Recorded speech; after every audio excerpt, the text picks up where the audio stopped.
What my son means to me. Where do I begin?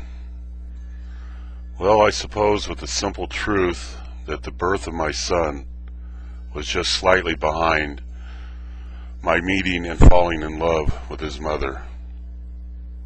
My son is quite simply the bedrock of my life. I was, and probably am once again, considered a rootless, wandering vagabond. But when my son came into this world, I settled down and felt more grounded than I have ever been. Why? Because here was a new life, an innocent babe brought into this world because he was wanted and loved before he was ever born. His mother and I went through the Lamaze method of childbirth, and I was in the delivery room when he was delivered. I have never felt such sympathy for a fellow human being as when I saw the pain his mother went through in delivering him. The doctor said prior to his final attempt at delivery, quote, "I'm going to try one more time with the suction, but if that doesn't work, I'm going to use the forceps." This scared the hell out of me because I heard of many tragic consequences of using forceps in delivery.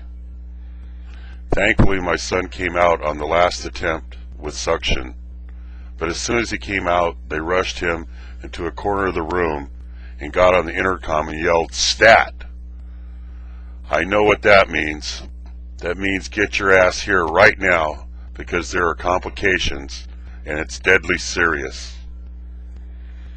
A few moments after the message of "Stat," 3 other people came rushing into the delivery room, and I wanted desperately to go over and see what was happening.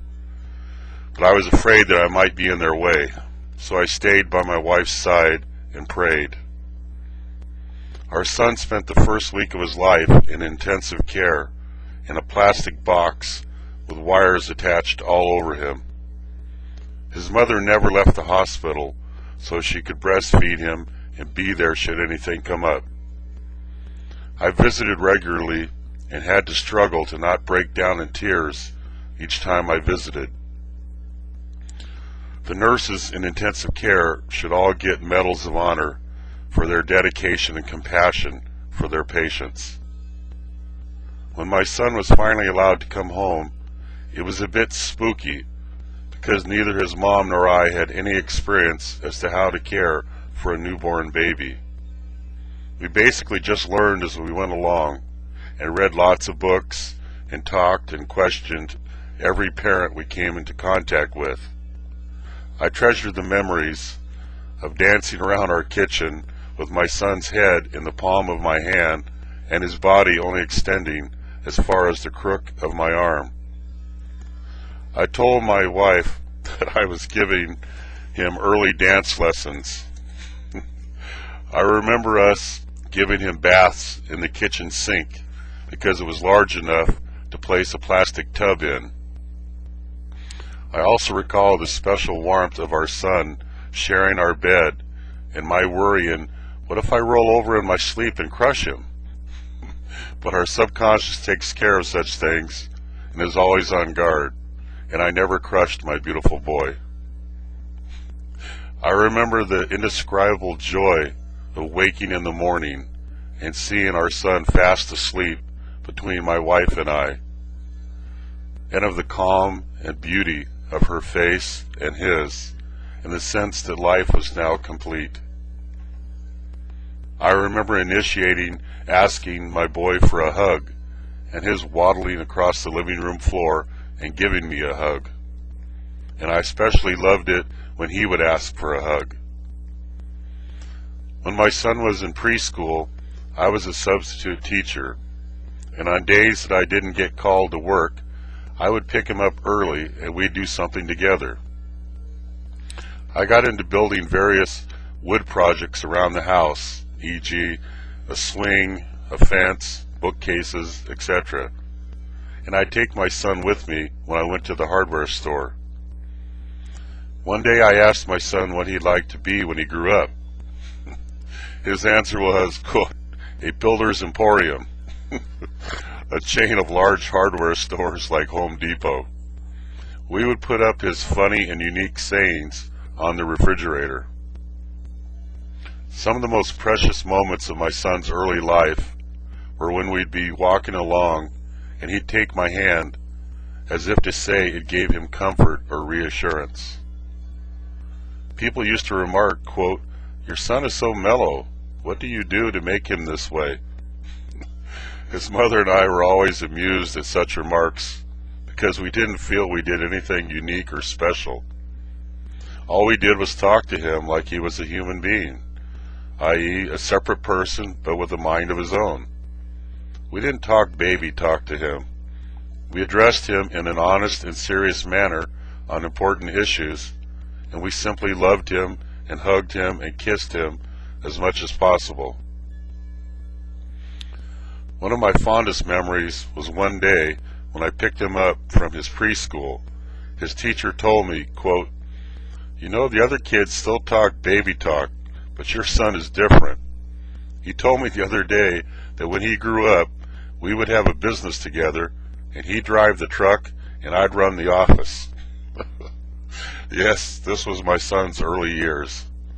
And as my son progressed this elementary school, he was a loving, compassionate, and generous boy.